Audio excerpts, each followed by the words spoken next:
All right, hey everyone. Hope you had a great Monday. Today we are reading The King in Yellow, the Demoiselle and the Street of the Four Winds. There's 3 different street stories. All right, let's hop over to the reading pane.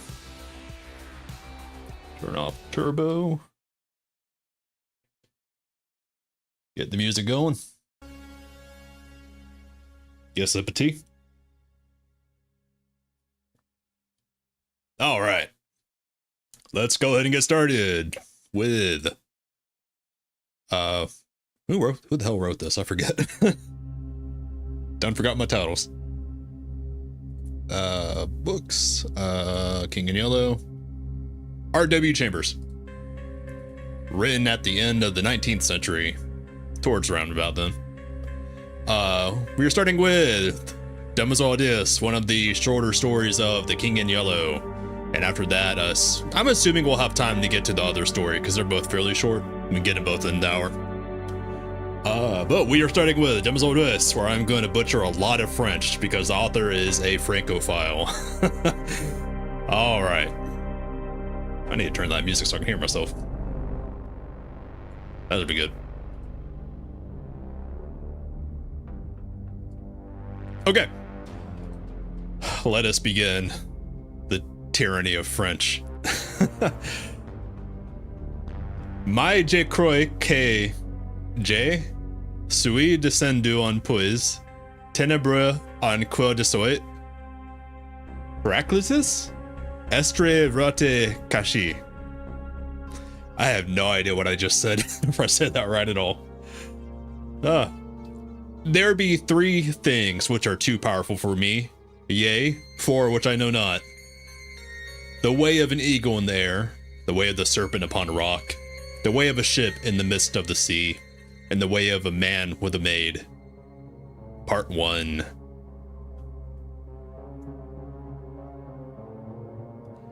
The utter desolation of the scene began to have its effect.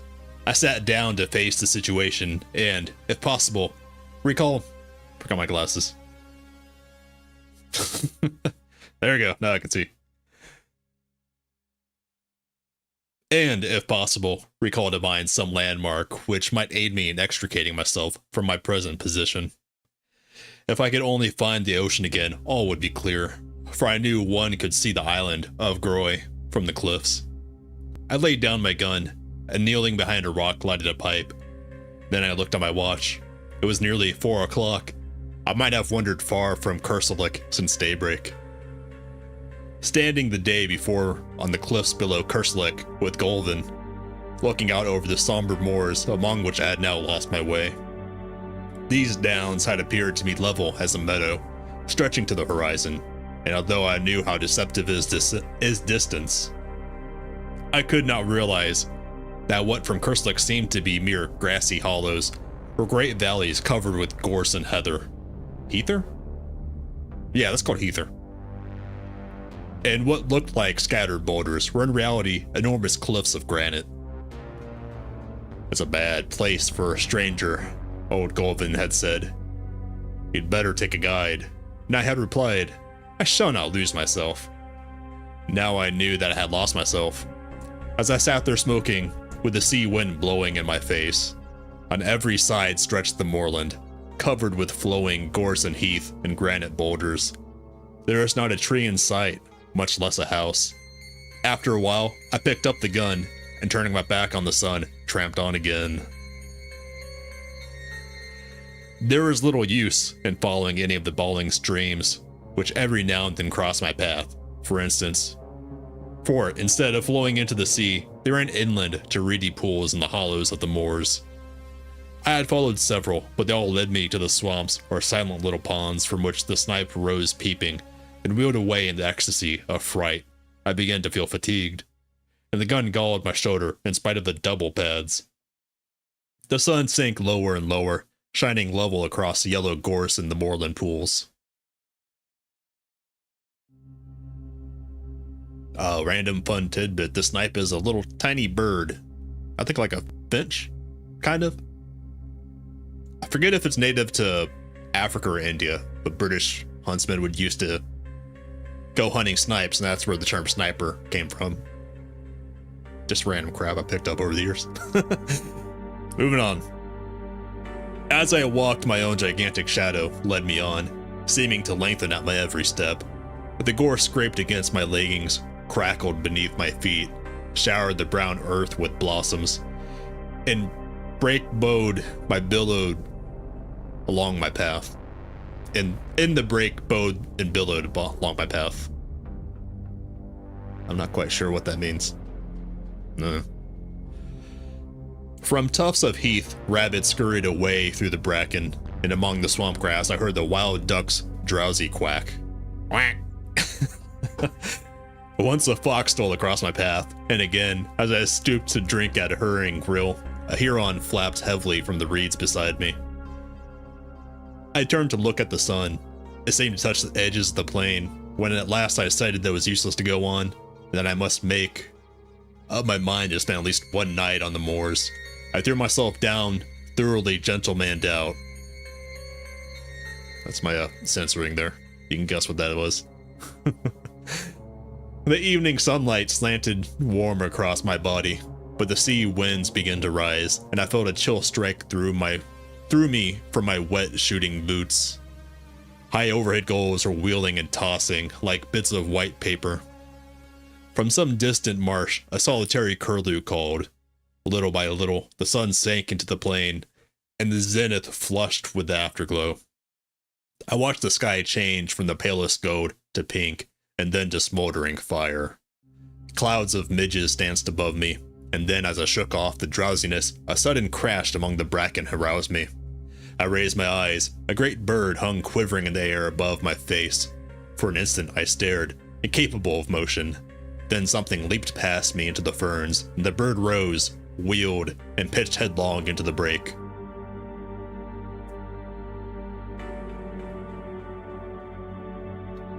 Good tea. I was on my feet in an instant, peering through the gorse. There came the sound of a struggling from a bunch of heather close by, and then all was quiet. I stepped forward, my gun poised. When it came to the heather, the gun fell under my arm again, and I stood motionless. Excuse me. And I stood motionless in silent astonishment. A dead hare lay on the ground, and on the hare stood a magnificent falcon, one talon buried in the creature's neck, the other planted firmly on its limp flank. But what astonished me was not the mere sight of a falcon sitting upon its prey. I had seen that more than once. It was that the falcon was fitted with a sort of leash about both talons, and from the leash hung a round bit of metal like a sleigh bell. The bird turned its fierce yellow eyes on me, and then stooped and struck its curved beak into the quarry. At the same instant, hurried steps sounded among the heather, and a gull sprang into the covert in front. Without a glance at me, she walked up to the falcon, and passing her gloved hand under its breast, raised it from the quarry. Then she deftly slipped a small hood over the bird's head, and holding it out on her gauntlet, stooped and picked up the hare. She passed a cord about the animal's legs and fastened the end of the thong to her girdle. Then she started to retrace her steps through the covert as she passed me. Missing some periods here. As she passed me, I raised my cap and she acknowledged my presence with a scarcely perceptible inclination. I had been so astonished, so lost in admiration of the scene before my eyes, that had not occurred to me that here was my salvation. But as she moved away, I recollected that unless I wanted to sleep on a windy moor that night, I had better recover my speech without delay. At my first word, she hesitated, and as I stepped before her, I thought a look of fear came into her beautiful eyes. But as I humbly explained my unpleasant plight, her face flushed and she looked at me in wonder. "Surely you did not come from Kerselec," she repeated. Her sweet voice had no trace of the Breton accent, nor of any accent which I knew, and yet there was something in it I seemed to have heard before, something quaint and indefinable, like the theme of an ode song. I explained that I was an American. Yeehaw! Unacquainted with Finisterre, shooting there for my own amusement. An American? she repeated in the same quaint musical tones. I have never before seen an American. For a moment, she stood silent, then looking at me, she said, If you should walk all night, you could not reach Kerseluk now, even if you had a guide. This was pleasant news. Huh? Okay. Don't know why that's pleasant, but let's find out. But, I began, if I could only find a peasant's hut where I might get something to eat and shelter. The falcon on her wrist fluttered and shook its head. The girl smoothed its glossy back and glanced at me. Look around, she said gently. Can you see the end of these moors? Look north, south, east, west. Can you see anything but moorland and bracken?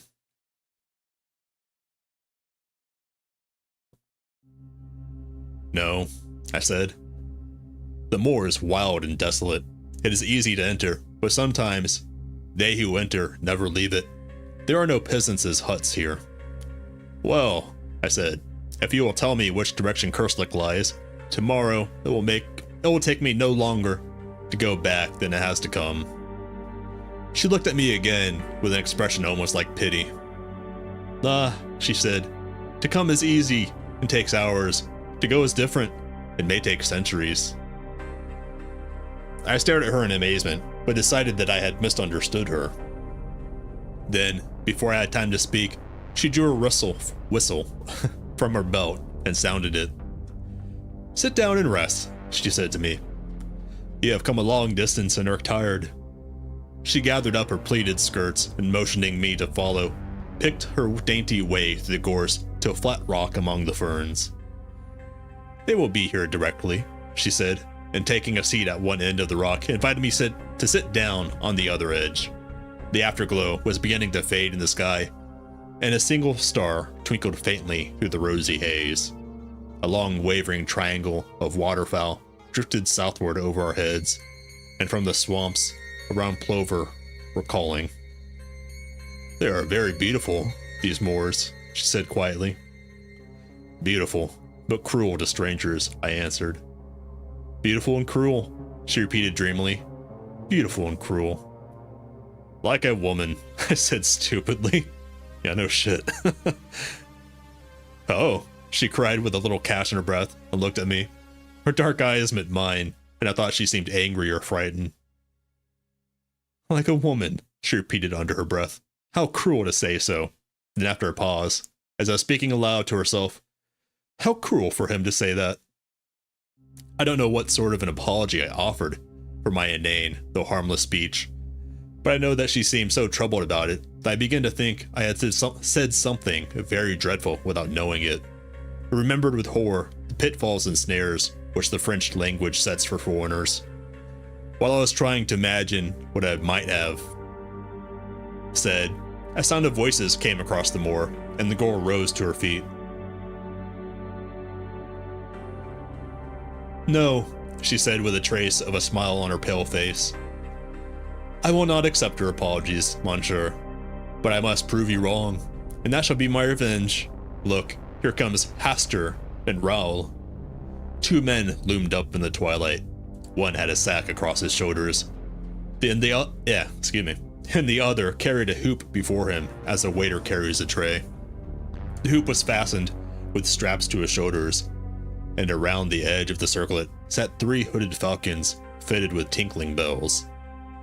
The girl stepped up to the falconer, and with a quick turn of her wrist transferred her falcon to the hoop, where it quickly sidled off and nestled among its mates, who shook their hooded heads and ruffled their feathers till the belled jesses tinkled again. The other man stepped forward, and bowing respectfully, took up the hair and dropped it into the game sack. These are my piqûres, whatever that means, said the girl, turning to me with a gentle dignity. Raoul is a good Falconer?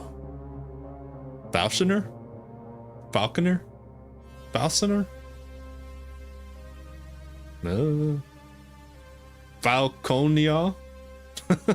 Falconia!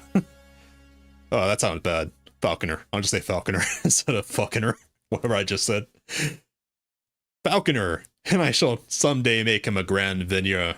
Hastur is incomparable. Hastur is a name from the Cthulhu mythos, if I remember right, which I believe Lovecraft picked up from this and carried forward into his own mythology. The two silent men saluted me respectfully. "Did I not tell you, monsieur, that I should prove you wrong?" she continued. "This, then, is my revenge, that you do me the courtesy of accepting food and shelter at my own house." Before I could answer, she spoke to the falconers, who started instantly across the heath, and with a gracious gesture, to me she followed. I don't know whether I made her understand how profoundly grateful I felt, but she seemed pleased to listen as we walked over the dewy heather. "Are you not very tired?" she asked. I had clean forgotten my fatigue in her presence, and I told her so.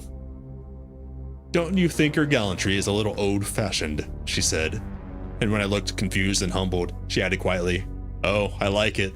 I like everything old-fashioned. It is delightful to hear you say such pretty things." Almost said pity.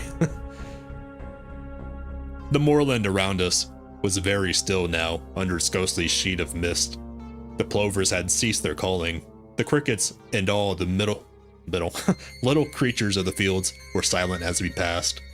Yet it seemed to me as if I could hear them beginning again far behind us. Well in advance, the two tall falconers strode across the heather, and the faint jingling of the hawks' bells came to our ears in distant murmuring chimes.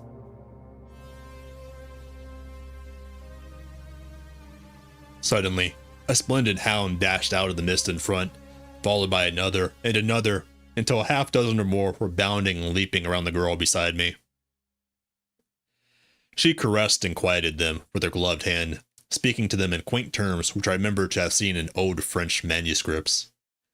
Then the falcons on the circlet, borne by the falconer head, began to beat their wings and scream, and from somewhere out of sight, the notes of a hunting horn floated across the moor. The hounds sprang away before us and vanished in the twilight. The falcons flapped and squealed upon their perch, and the girl, taking up the song of the horn, began to hum. Clear and mellow, her voice sounded in the night air. Oh God. I apologize in advance because we're about to hear me sing, and I think last week's FUD proved just how tone deaf I am. And it's also in French, so that's not gonna help. Here we go. Chasseur encore. Potes Rosette et Jinton. Tantin tantin tantain tantan. Oh poor rabache des l'horreur. Quelles amour soin de planton. Tantan tantain tantan. Oh God. French. As I listened to her lovely voice, a gray mass which rapidly grew more distinct loomed up in front, and the horn rang out joyously through the tumult of the hounds and falcons. A torch glimmered at a gate, a light streamed through an opening door, and we stepped upon a wooden bridge which trembled under our feet and rose creaking and straining behind us as we passed over the moat and into a small stone court, walled on every side. From an open doorway, a man came, and bending in salutation, presented a cup to the girl beside me. She took the cup and touched it with her lips, then lowering it, turned to me and said in a low voice, "I bid you welcome." At that moment, one of the falconers came with another cup, but before handing it to me, presented it to the girl, who tasted it. The falconer made a gesture to receive it, but she hesitated a moment, and then, stepping forward, offered me the cup with her own hands. I felt this to be an act of extraordinary graciousness, but hardly knew what was expected of me. I did not raise it to my lips at once. The girl flushed crimson. I saw that I must act quickly. "Mademoiselle," I faltered, "a stranger whom you have saved from dangers he may never realize empties this cup to the gentlest and loveliest hostess of France." "In his name," she murmured, crossing herself as I drained the cup. Then stepping into the doorway, she turned to me with a pretty gesture, and, taking my hand in hers, led me into the house, saying again and again, "You are very welcome. Indeed, you are welcome to Chateau d'Is.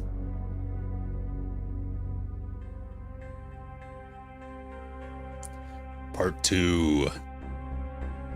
I awoke next morning with the music of the horn in my ears, and leaping out of the ancient bed, went to the curtained window where the sunlight filtered through the little deep-set panes. The horn ceased as I looked into the court below.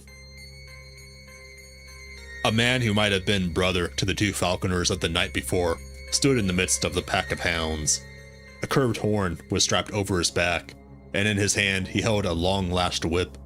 The dogs whined and yelped, dancing around him in anticipation. There was the stamp of horses, too, in the walled yard. "Mount!" cried a voice in Breton, and with a clatter of hoofs, the 2 falconers, with falcons upon their wrists, rode into the courtyard among the hounds.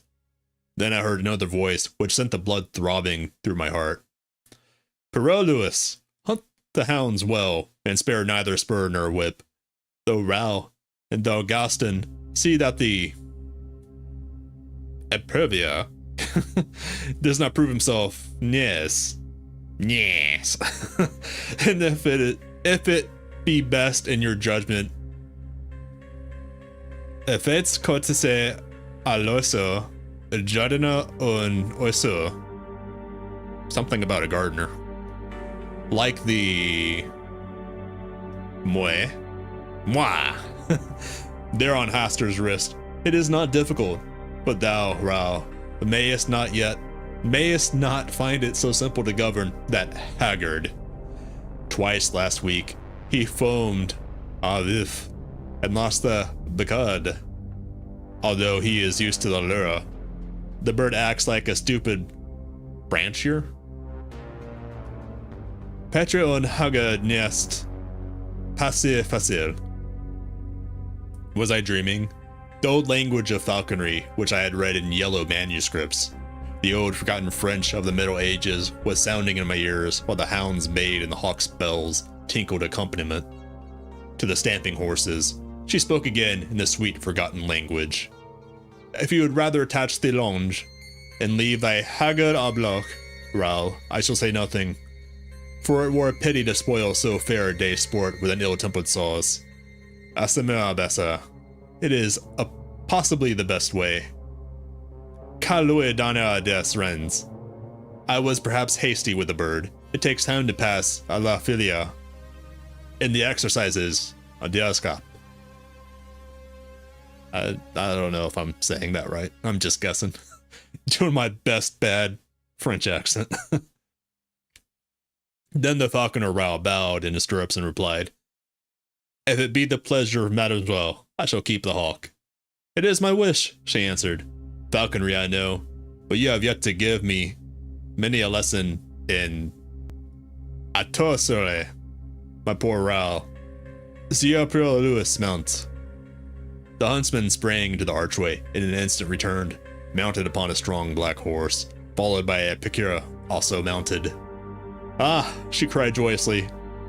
"Speed, Glenmarcrain! Speed! Speed all! Sound thy horn, Sieur Peru!" The silvery music of the hunting horn filled the courtyard. The hounds sprang through the gateway, and galloping hoofbeats plunged out of the paved court, loud on the drawbridge, suddenly muffled, then lost on the heather and bracken of the moors. Distant and more distant sounded the horn, until it became so faint that the sudden carol of the soaring lark drowned into my ears. I heard the voice below responding to some call from within the house. "I do not regret the chase. I will go another time. Courtesy to the stranger, Pelagi, remember." And a feeble voice came quavering from within the house. "Crotose."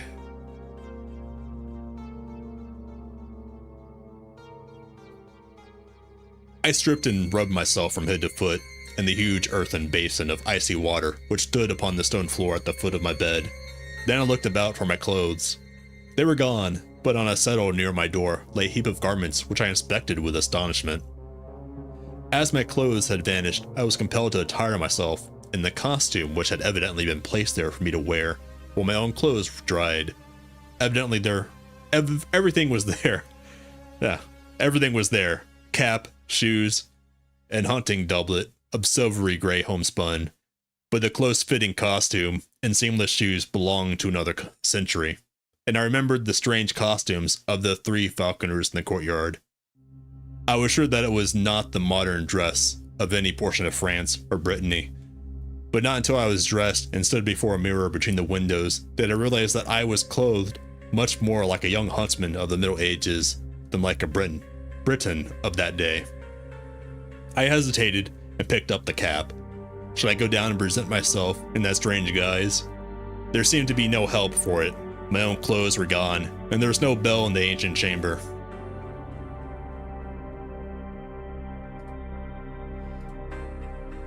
No bell in the ancient chamber to call a servant, so I contented myself with removing a short hawk's feather from the cap, and opening the door, went downstairs. By the fireplace in the large room, at the foot of the stairs, an old Breton woman sat spinning with a distaff.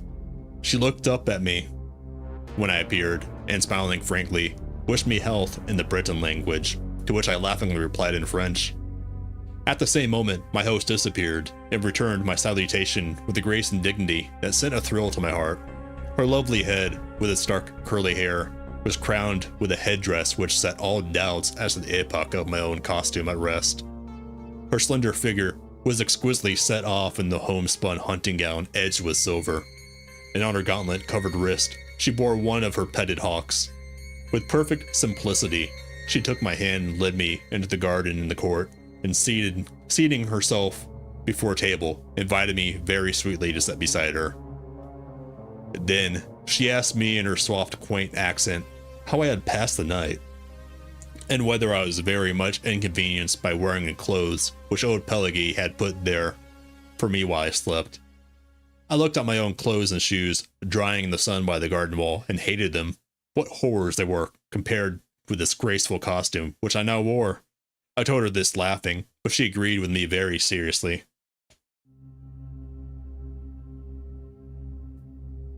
"We will throw them away," she said in a quiet voice. In my astonishment, I attempted to explain that I not only could not think of accepting clothes from anybody, although for all I knew, it might be the custom of hospitality in that part of the country, but that I should cut an impossible figure if I returned to France clothed as I was then. She laughed and tossed her pretty head, saying something in old French which I did not understand, and then Pelagi trotted out with a tray on which stood 2 bowls of milk, a loaf of white bread, fruit, and a platter of honeycomb, and a flagon of deep red wine.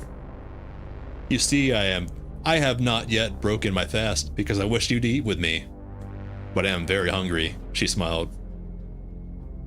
"I would rather die than forget one word of what you have said," I blurted out while my cheeks burned. "She will think me mad," I added to myself, but she turned to me with sparkling eyes. "Ah," she murmured, "then Monsieur knows all that there is of chivalry." She crossed herself and broke bread. I sat and watched her white hands, not daring to raise my eyes to hers. "Will you not eat?" she asked. "Why do you look so troubled?" "Ah, why? I knew it now. I knew I would not. I knew I would give my life to touch with my lips those rosy palms. I understood now that from the moment when I looked into her dark eyes there on the moor last night that I loved her. My great and sudden passion held me speechless. "Are you ill at ease?" she asked again. Then, like a man who pronounces his own doom, I answered in a low voice, "Yes, I am ill at ease for love of you." And as she did not stir nor answer, the same power moved my lips in spite of me, and I said, "I, who am unworthy of the lightest of your thoughts, I who abuse hospitality and repay your gentle courtesy with bold presumption, I love you." Okay. Medieval simpery. She leaned her head upon her hands and answered softly, "I love you. Your words are very dear to me. I love you." "Then I shall win you." "Win me," she replied.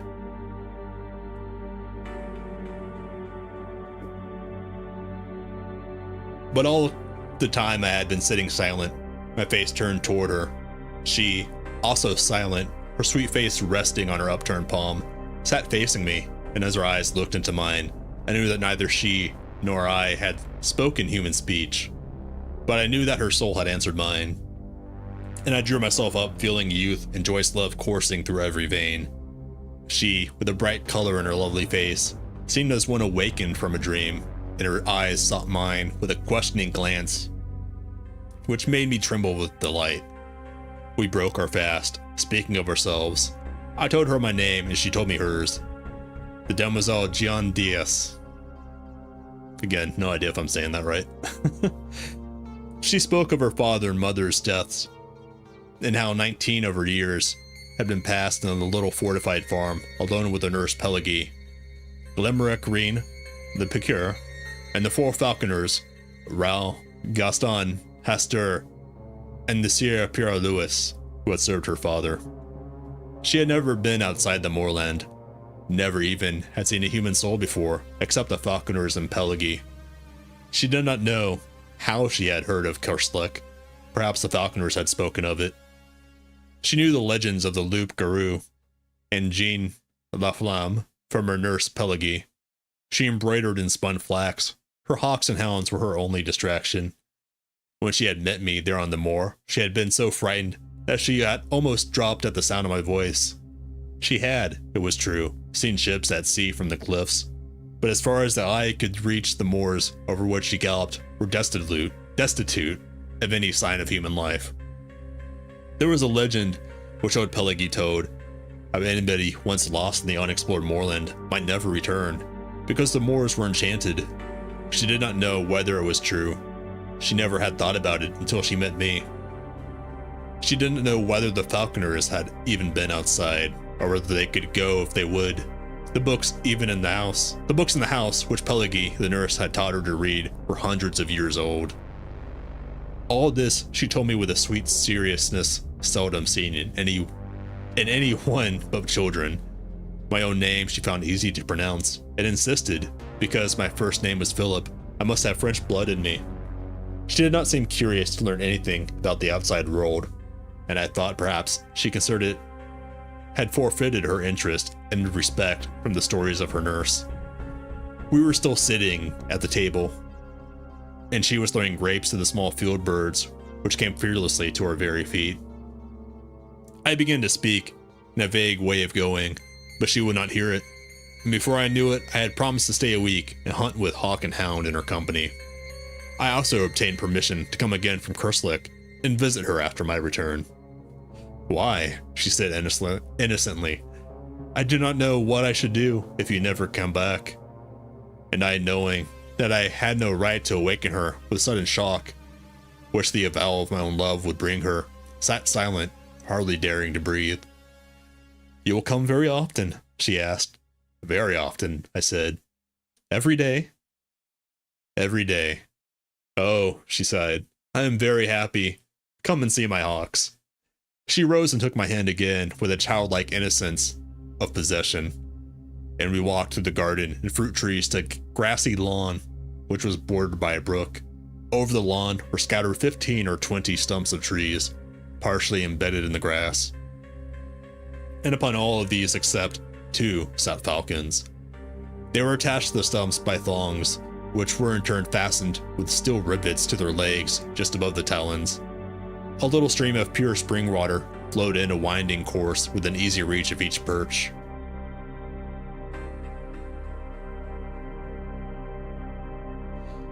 The birds set up a clamor when the girl appeared, but she went from one to another, caressing some, taking others for an instant upon her wrist, or stooping to adjust their jesses.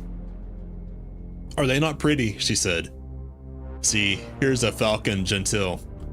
We call it a noble because it takes a quarry in direct chase.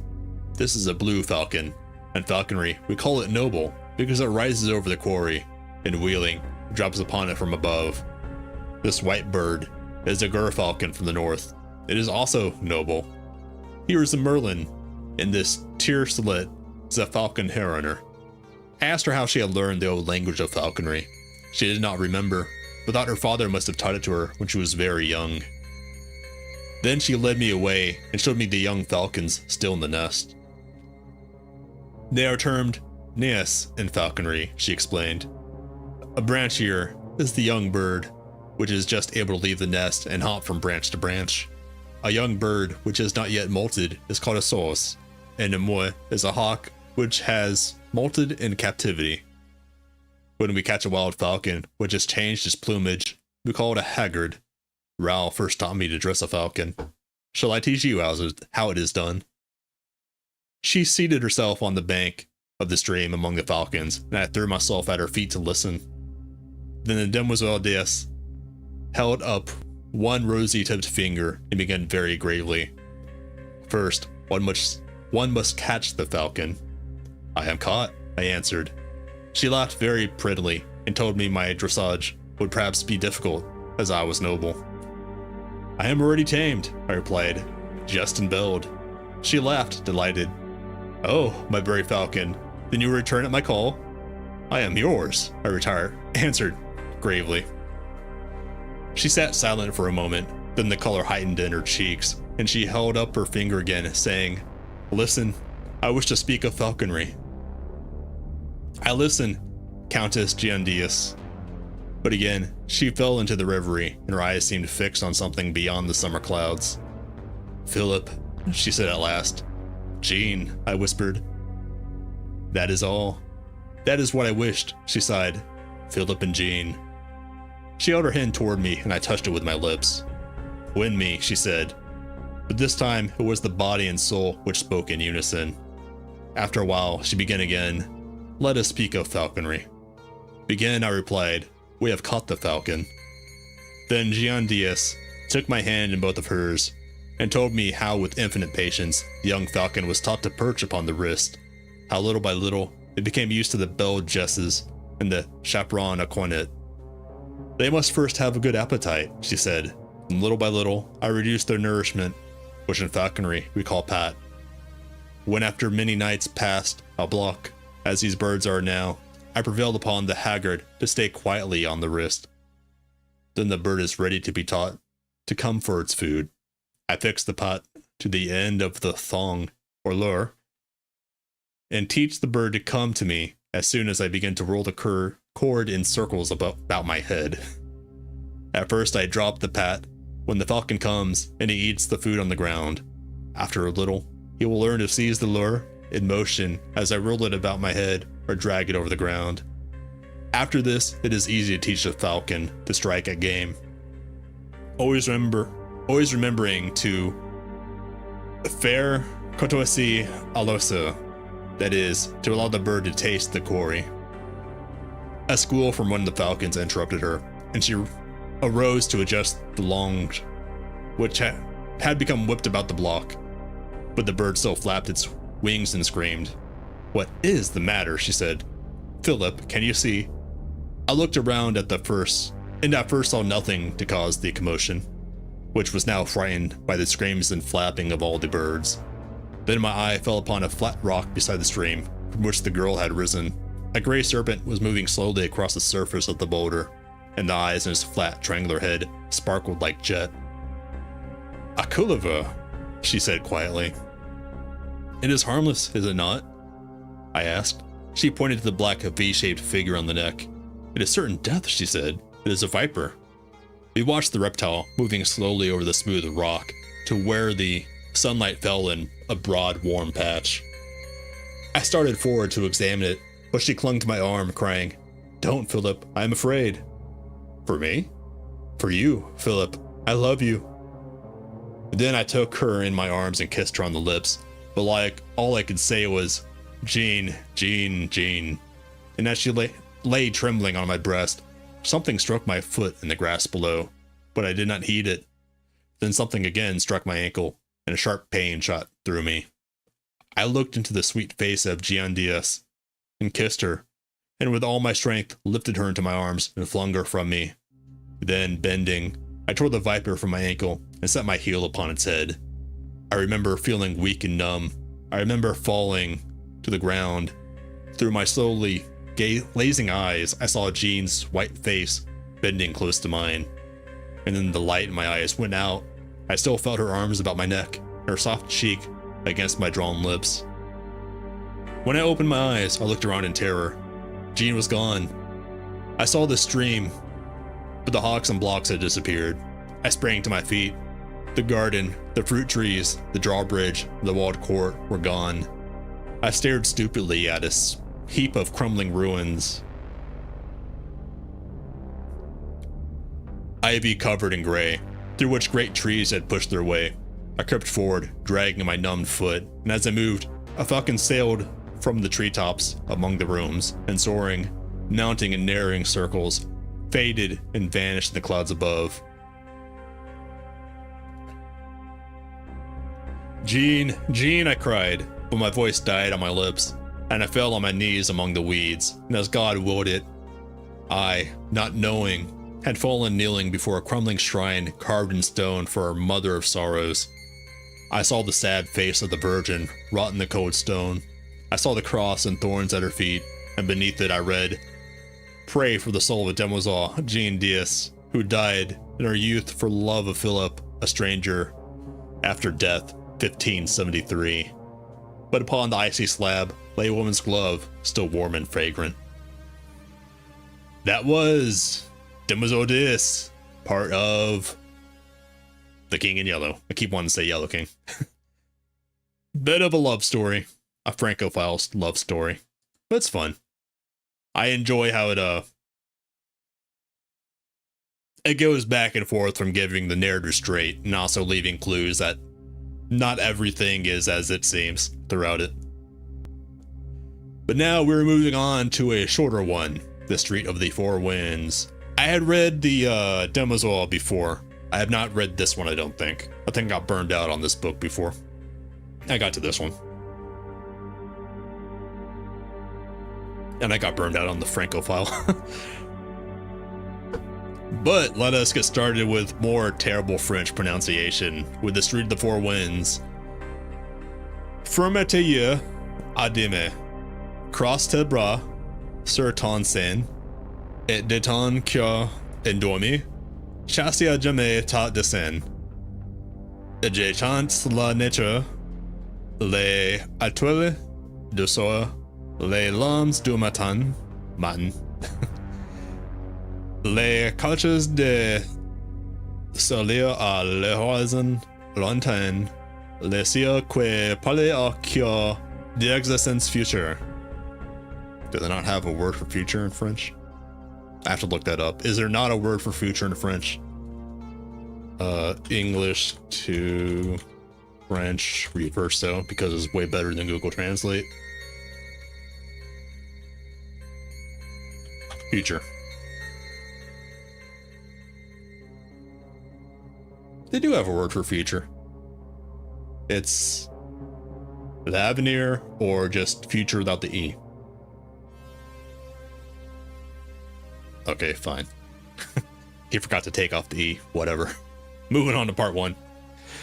The animal paused on the threshold. Interrogative alert. Interrogative alert. What?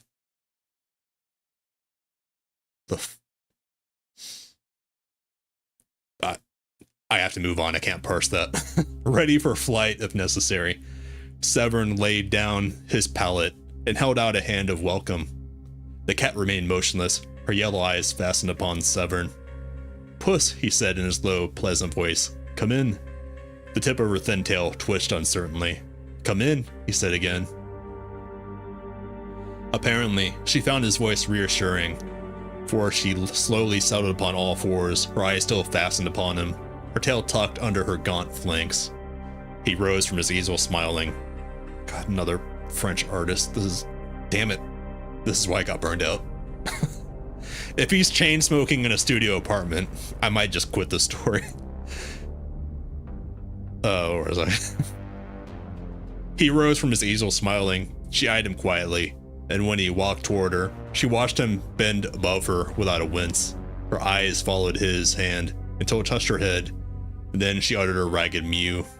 Meow. It had long been Severn's custom to converse with animals, probably because he lived so much alone. Suffering French artist. He lived so much alone, and now he said, "What's the matter, puss?" Her timid eyes sought his. "I understand," he said gently. "You shall have it at once." Then moving quietly about, he busied himself with the duties of a host, rinsed the saucer, filled it with the rest of the milk from the bottle on the windowsill, and kneeling down, crumbled a roll into the hollow of his hand. The creature rose and crept toward the saucer. With the handle of a palette knife, he stirred the crumbs and milk together. Excuse me. And stepped back as she thrust her nose into the mess. He watched her in silence. From time to time, the saucer clinked on the tiled floor as she reached for a morsel on the rim. And at last, the bread was all gone, and her purple tongue traveled over every unlicked spot until the saucer shone like polished marble. Then she sat up and, coolly turning her back to him, began her ablutions. Ablutions? The fuck does that mean? Definition. Oh, what? Okay, the cat is just licking itself. Got it. That's obscure word. I've not heard that in a while. Keep it up, said Severin. Why are you... Okay. She flattened one ear, but neither turned nor interrupted her toilet? As... what? The fuck am I reading? Whatever. As the grime was slowly removed, Severin observed that nature had intended her for a white cat. Her fur had disappeared in patches, from disease or the chances of war. Her tail was bony and her spine sharp, but what charms she had were becoming apparent under vigorous licking, and he waited until she had finished before reopening the conversation. When at last she closed her eyes and folded her forepaws under her breast, he began again very gently. Puss, tell me your troubles. At the sound of his voice, she broke into a harsh rumbling, which he recognized as an attempt to purr. He bent over to rub her cheek, and she mewed again. Meow. An amiable and crying little mew. Meow. To which he replied, certainly, you are greatly improved, and when you recover your plumage, you will be a gorgeous bird. Much flattered, she stood up and marched around and around his legs, pushing her head between them and making pleased remarks, to which he responded with grave politeness. Now, what sent you here, he said. Into the street of the Four Winds, and up 5 flights to the very door where you would be welcome. And was it that prevented your meditative flight when I turned from my canvas to encounter your yellow eyes? Are you a Latin Quarter cat, as I am a Latin Quarter man? And why do you wear a rose-colored flowered garter buckled? Why do you wear a rose-colored flowered... Need some commas in there, goddamn. A rose-colored, flowered, garter, buckled about your neck. The cat had climbed into his lap, and now sat purring as he passed his hand over her thin coat. Excuse me, he continued in lazy, soothing tones, harmonizing with her purring. If I seem indelicate, but I cannot help musing on this rose-colored garter, flowered so quaintly and fastened with a silver clasp. For the clasp is silver, and I can see the mint marks on the edge, as is prescribed by law of the French Republic. Now, why is this garter woven of rose silk and delicately embroidered? Why is this silken garter with its silver clasp about your famished throat? Am I indiscreet when I inquire of its owner, if its owner is your owner? Is she some aged dame, living memory of youthful vanities, fond, doting on you, decorating you with her intimate personal attire? The circumference of the garter was just this, for your neck is thin and the garter fits you. But then again, I notice most things, that the garter is capable of being much enlarged. These small silver-rimmed eyelets, of which I count 5, are proof of that. And now I observe that the 5th eyelid is worn out, as though the tongue of the clasp were accustomed to lie there. That seems to argue a well-rounded form. Rude.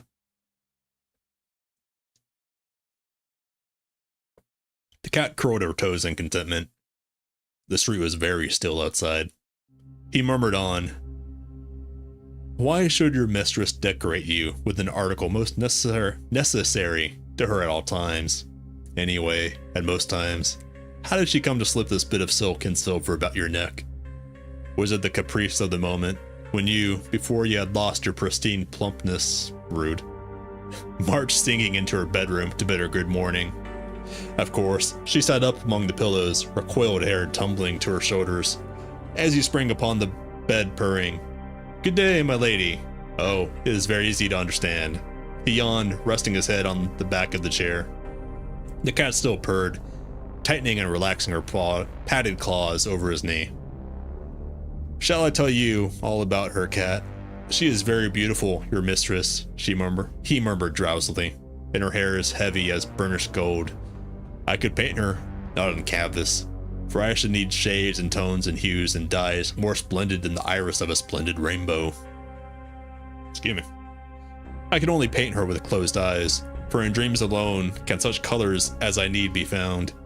For her eyes, I must have azure from skies, untroubled by a cloud, the skies of dreamland.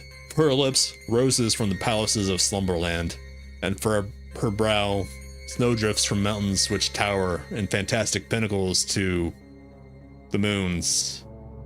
This is tiring. "Oh, much higher than your moon here, the crystal moons of dreamland. She is very beautiful, your mistress." The words died on his lips, and his eyelids drooped. The cat, too, was asleep, her cheek turned up upon her wasted flank, her paws relaxed and limp. Good God. This is why I got burned out on this book, man. Just waxing way too poetic here. Let's get some prose in with this. Damn.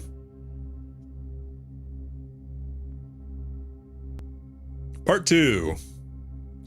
Let's try and rip the band-aid off and finish it.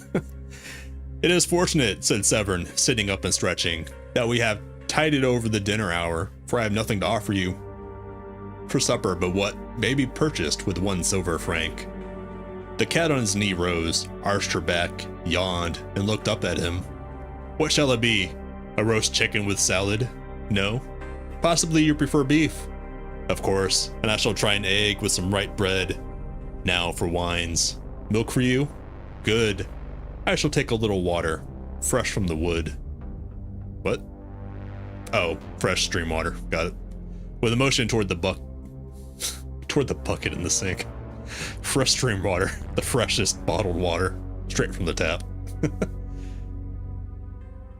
He put on his hat and left the room. The cat followed to the door, and after he had closed it behind him, she settled down, smelling at the cracks, and cocking one ear at every creak from the crazy old building. The door below opened and shut. The cat looked serious, for a moment doubtful, and her ears flattened in nervous expectation. Presently, she rose with a jerk of her tail and started on the noiseless tour of this. It is a struggling, suffering French artist in a studio apartment. God damn it. It's like half the stories in this book. Whatever, man. Where was I? She sneezed at a pot of turpentine, hastily retreating to the table, which she presently mounted, and having satisfied her curiosity concerning a roll of red modeling wax, returned to the door and sat down with her eyes on the crack over the threshold. Period. Then she lifted her voice in a thin plaint. 1 second. I need to calibrate. There we go, that should be better. Thin plaint. When Severn returned, he looked grave, but the cat, joyous and demonstrative, marched around him, rubbing her gaunt body against his legs, driving her head enthusiastically into his hand, and purring till her voice mounted to a squeal.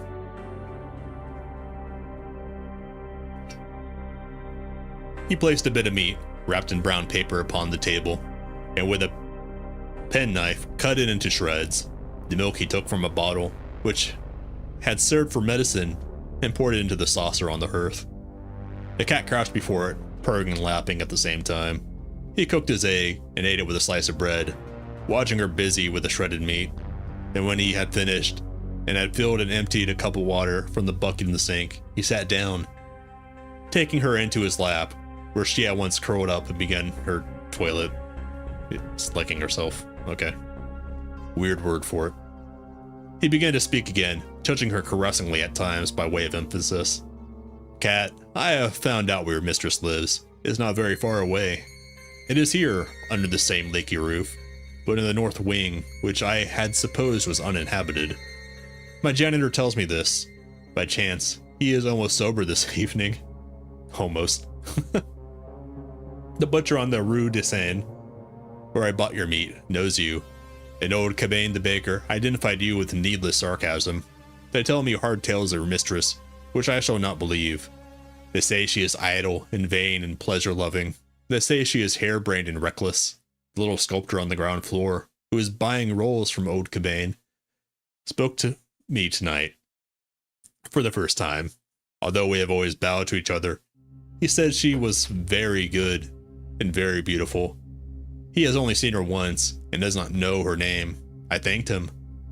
I don't know why I thanked him so warmly. Cabane said, Into this cursed street of the Four Winds. The Four Winds blow all things evil.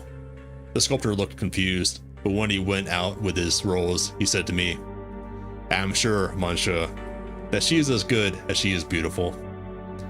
The cat had finished her toilet. Okay. And now springing softly to the floor, went to the door and sniffed. He knelt beside her, and then clasping the garter, held it for a moment in his hand.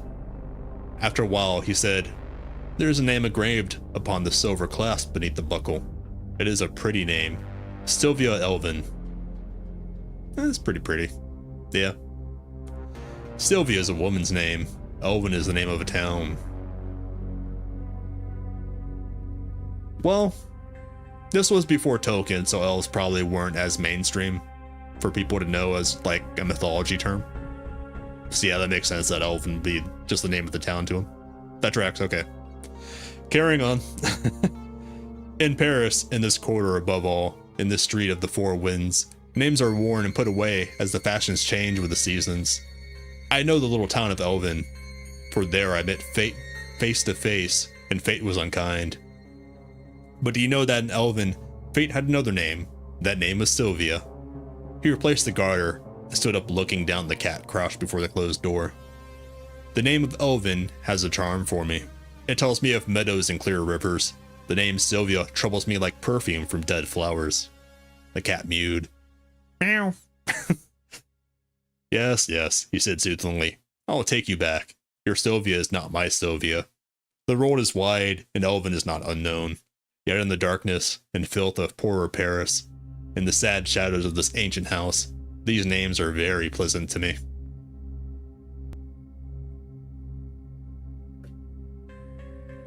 He lifted her in his arms and strode through the silent corridors to the stairs, down 5 flights and into the moonlit court, past the little sculptor's den, and then again, in at the gate of the north wing, and up the worm-eaten stairs he passed, until he came to a closed door.